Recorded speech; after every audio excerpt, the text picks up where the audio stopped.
Bom dia, porque eu tô gravando de dia, né? Porque senão seria boa noite, boa tarde, não sei.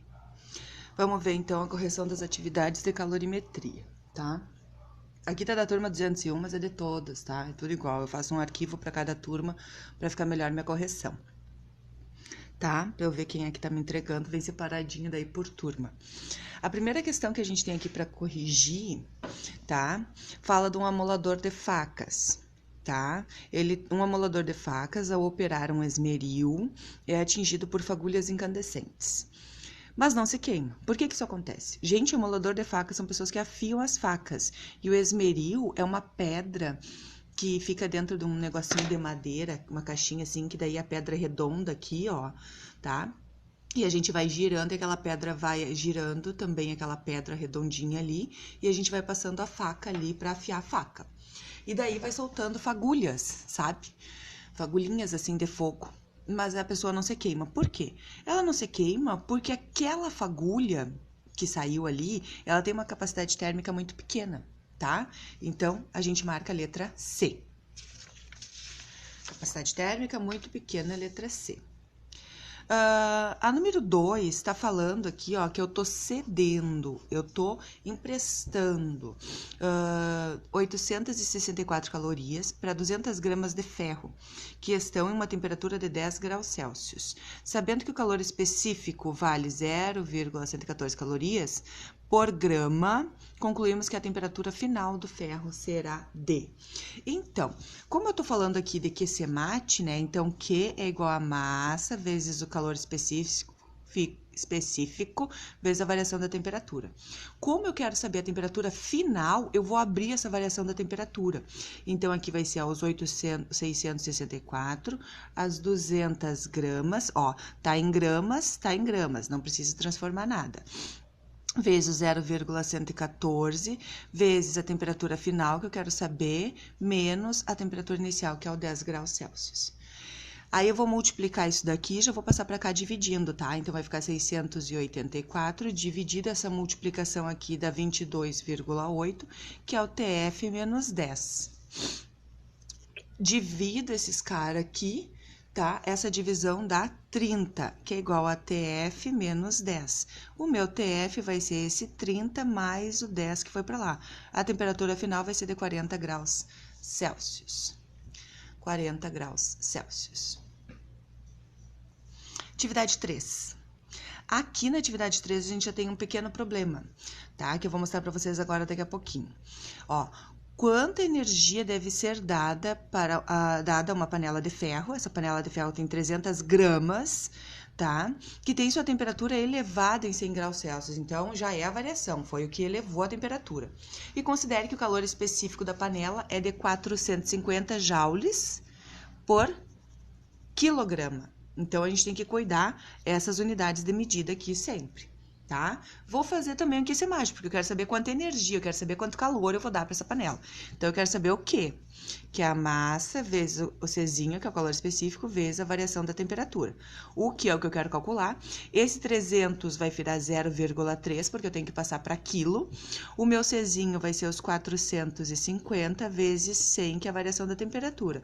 Multiplico essa galera toda aí, vou ter 13.500 joules, tá? Porque eu tô trabalhando em joules por caloria ali, tá? Por quilograma. Meu último aqui, deixa eu empurrar esse note pra lá que tá me atrapalhando.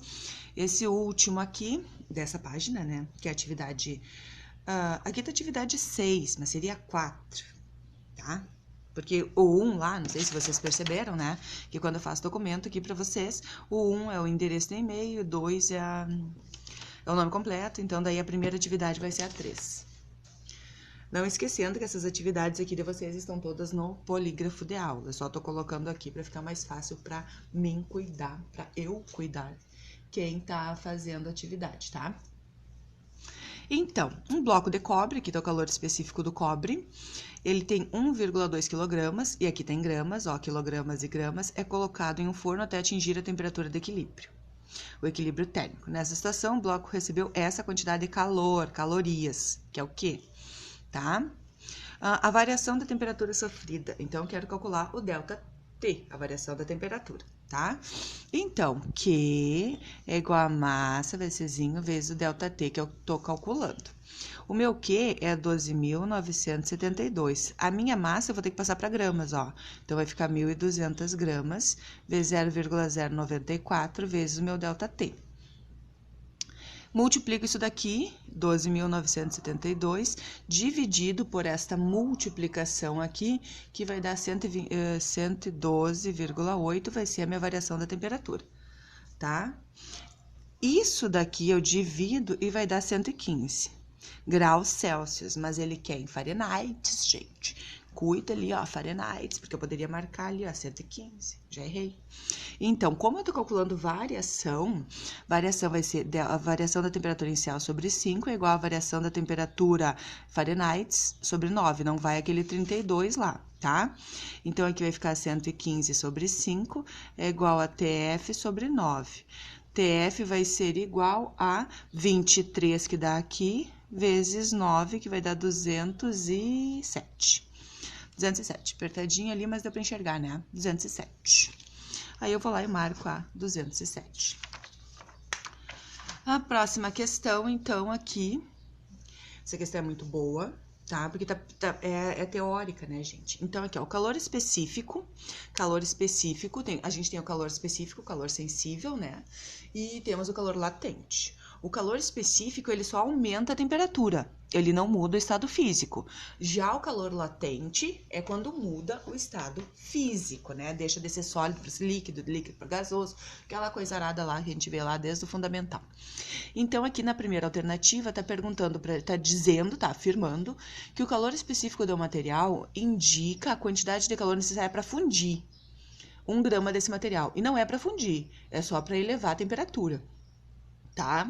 Então, tá errado por causa da palavra fundir. Se estivesse dizendo assim, ó, o calor específico do material indica a quantidade de calor necessária para aumentar a temperatura de 1 grau, em 1 grau, né, Celsius, 1 grama desse material, aí fechava, tá?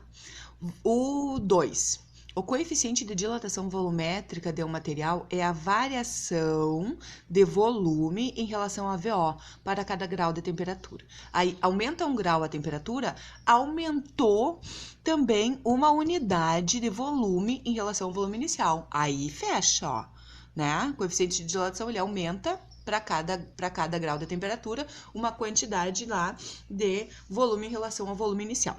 Tá, verdadeiro. E o calor de fusão, agora sim, ó, o calor de fusão é a quantidade de um material indica a quantidade de calor necessária para fundir. Então, o que é calor de fusão? É a quantidade de calor que vai fundir aquele material. Aí, fecha como verdadeira o calor de fusão, fundir o material. Então, é a 2 e 3 que são verdades, tá? Desculpa aí. Agora, 8. Quando misturamos 1 kg de água com calor específico aqui, a 70 graus Celsius, com 2 kg de água a 10 graus Celsius. Se eu estou misturando 1 kg com 2 kg, no final eu vou ter 3 kg. Então, eu vou ter os 3 kg ali. Mas com que temperatura essa água vai estar? Se eu peguei uma temperatura de 70 graus Celsius, uma água quente, e misturei numa água um pouquinho mais fria. Então, essa água vai ter um equilíbrio térmico. E eu quero saber qual é esse equilíbrio. O equilíbrio térmico é depois que eles, né, trocaram aquele calor entre eles ali. E eu fiquei com uma temperatura final da mistura. Então, eu tenho a quantidade 1 de calor 1 mais a quantidade de calor 2, que é da outra água, da água quente, da água fria, vamos dizer assim. E daí ficou em 0 essa quantidade de calor. Por quê? Porque eles pararam de trocar o calor, ficou já naquela temperatura. Depois a mistura toda vai esfriar, vai perder calor, dependendo de onde ela tá, né? Mas aí a mistura toda. Então, aqui vai ser massa vezes o Czinho vezes TF menos TI, já vou botar aberto ΔT, da água quente. Aí, depois, de novo, a massa da água fria, o Czinho da água fria, a temperatura final menos a temperatura inicial da água fria. Viu? Ó, já abri a fórmula para cada um deles, da água quente, da água fria. A massa vai ser de 1 kg, tá?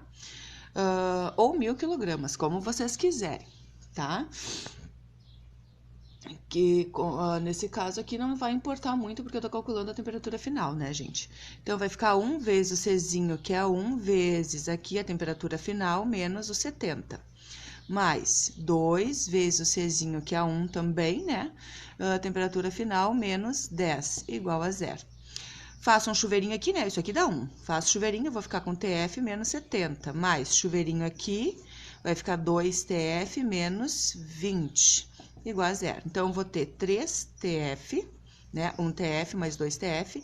E esse cara aqui com esse cara aqui dá 90. Só que vai passar para o outro lado, mais 90. Então, meu TF vai ser 90 dividido por 3. A temperatura final da água vai ser de 30 graus Celsius. Eu tava fazendo, vocês não estavam enxergando. Tá? Então, vai ser de 30 graus Celsius. Faço chuveirinho, ó, multiplica os caras aqui na frente, faço chuveirinho, junto o que dá para juntar, os termos semelhantes, e equaciona ali, tá?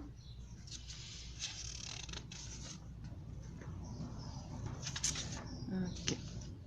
7. O calor específico da água líquida é de 1 caloria. O calor latente de fusão do gelo é de 80 calorias por grama. A quantidade de calor necessária para transformar 200 gramas de gelo a 20 graus Celsius. Então, o que a gente tem aqui, ó? Vamos fazer o esqueminha. Aqui eu tenho 0 graus Celsius e ele vai para 20 graus Celsius. Se tivesse uma temperatura negativa, eu colocaria para cá, tá? Como vai ter em algum outro mais aqui para baixo. Então, ele tá gelo, não tá gelo? Se ele tá gelo, ele vai ter que derreter. Então, ele não tá negativo ainda, né? Ele vai só derreter. Se ele vai derreter, ele vai mudar de estado físico. Então, eu vou ter que fazer um QMEL aqui. Depois, eu vou dar calor para ele, eu vou só aquecer ele, e ele vai atingir 20 graus Celsius. Então, aqui eu vou ter que fazer um QC mate. Lembra que eu disse para vocês, né? O QMEL muda o estado físico e o QC mate só aquece. Então, primeiro tu vai aquecer mate para depois tu ir pro QMEL para mudar a temperatura. Como aqui já tá em 0 graus Celsius, 0 graus Celsius já tá derretendo, então é o QMEL. Então, vai ficar ml, que é o QMEL, mais o MC vezes ΔT, igual a 0. E eu vou calcular o que eu quero saber, que é o K. Na verdade, aqui não vai ser igual a 0, vai ser só somar os dois, tá? Então, 200 gramas vezes o calor latente. Calor latente é 80, mais 200 vezes 1, vezes a variação da temperatura, que de 0 a 20 foi 20. Aí, eu vou fazer os dois. Aqui vai ficar 16.000, mais aqui vai ficar 4.000. Isso aqui vai dar 20.000 calorias, ou 20 quilocalorias. Que aqui pede em quilocalorias, né? Aqui a próxima, ó. Um bloco de vidro de massa de 300 gramas está a temperatura de 25 graus Celsius. Sabendo que o calor específico é 0,2 calorias por grama, a quantidade de calor necessária para elevar a temperatura até 40 graus Celsius. Então, é o QC mate, que é igual a massa, que é 300 vezes 0,2, de 25 para 40 ficou 15, né? 15 graus Celsius. Multiplica a galera toda aqui, fechou 900 calorias. Bem tranquilo esse exercício aqui, tá?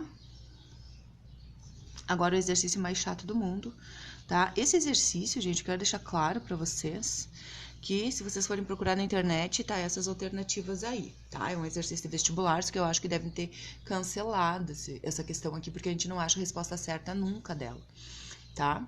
Eu quero que vocês pensem comigo e me chamem caso não concordem com esta correção, tá? Então, aqui, diferente daquela primeira, ele é 80 gramas de gelo, 80 gramas, que tá a menos 20 graus Celsius. Então, ele tá congelado ainda, e se ele ficar nessa temperatura, ele não vai derreter. Então, vamos fazer aquela linha do tempo lá. Aqui ele tá menos 20 graus Celsius, aqui tá o 0 graus Celsius, depois ele vai até 100 graus Celsius, né? Então, qual é o primeiro passo? O primeiro passo é eu aquecer esse gelo para ele derreter. Se eu vou aquecer o gelo para ele derreter, eu vou fazer um QC mate. Concordam? Aí, ele vai aquecer, aquecer, aquecer até chegar no 0 graus Celsius. Quando ele chegar no 0 graus Celsius, ele vai mudar de estado físico. Ele vai deixar de ser gelo para passar para ser líquido. Então, eu vou fazer um QMEL. Aí, eu vou aquecer, aquecer, aquecer, aquecer, que é um QC mate, até ele chegar a 100 graus Celsius. Só que ele quer água a vapor. Então, essa água vai evaporar. Então, eu vou ter que fazer um QMEL lá no final também. Aí eu vou fazer tudo isso e vou somar depois para ver qual é a energia necessária. Então, vamos lá. QCMAT é 80, né? Ali ó, vai ficar 80 vezes o calor específico do gelo, que eu vou usar aqui, porque aqui ainda é gelo, vezes a variação da temperatura, que vai ser de menos 20 até zero. Então, vai ser 0 menos 20, que vai dar 20 aqui. Aí, esse primeiro aqui vai fechar em 800 calorias. Depois eu vou fazer um QMEL. O QMEL vai ser o meu 80 vezes o nosso calor específico, ó, o calor de fusão do gelo, o de fusão, que é 80. Então, aqui vai ficar 6.400. Depois eu vou fazer um QCMAT de novo, que é 80, só que agora ele é água, então é um calor específico, vezes a variação da temperatura, que vai ser de 0 a 100, que vai dar 100. Aí, aqui vai ficar 8.000 calorias, tudo em calorias aqui. E esse último é um QMEL também, que vai ser os 80 vezes o calor de vaporização da água, que é os 540. Multiplicando isso daqui dá 43.200. Aí a gente soma essa galera toda aqui, 58.400 calorias. E não tem essa alternativa aqui para marcar, tá? Não tem essa alternativa aqui para marcar. Última questão, tá? Essa última questão tá falando que a iofilização é um processo de desidratação dos alimentos, tá? Tipo aqueles alho de pacotinho que a gente compra já lá picadinho, desidratado, tá? Que além de evitar que os seus nutrientes saiam junto com a água, ficou junto ali, diminui bastante a sua massa e seu volume, facilitando o armazenamento e o transporte. Então, eles diminuem, né? Que eles tiram a água. Desidratação é tirar água, né, gente? Alimentos iofilizados também têm seus prazos de validade aumentados, sem perder a característica como aroma e sabor. O processo de iofilização segue as seguintes etapas. Primeira etapa, o alimento é resfriado até que a temperatura abaixo de 0 graus. Então, a primeira, não é como está aqui no gráfico, ó, do sólido para líquido, seria do líquido para o sólido. Então, tá errada essa primeira aqui no gráfico. Já estou mostrando para vocês lá no gráfico. 2. Em câmaras especiais sobre baixa pressão, menores que 0,006 atm, a temperatura do alimento é elevada, fazendo com que a água sólida seja sublimada. Sublimada é virar vapor. Então, o que acontece ali? No 2, ele tá fazendo o quê? Ele tá no sólido virando vapor, né? Sólido virando vapor. E a 3, o gráfico mostra parte do diagrama de fases em 5 processos de mudança de fase representados de 1 a 5, que é isso aqui. A alternativa que melhor representa as etapas de iofilização nesse processo de escrita é a etapa 2, que a etapa 2 está dizendo que é do líquido para o sólido, concordam comigo? Ele está líquido e ele vai desidratar até congelar, até ficar sólido e tirar toda a água. Então, o 2 está ok aqui, ó, tá? E a 3 também, porque ele está dizendo ali na segunda preposição que ele está sólido e vai virar vapor. Então, é o 2 e o 3. Tá? Fechou, gente? Então, beijo pra vocês. Nós vemos, e daí virou a câmera aqui, ficou tudo virado de novo. E eu não vejo essas coisas, tá? Porque eu fico só falando com vocês. Ficou um pouco de cada jeito esse vídeo, tá? Qualquer coisa me chamem. Beijinho.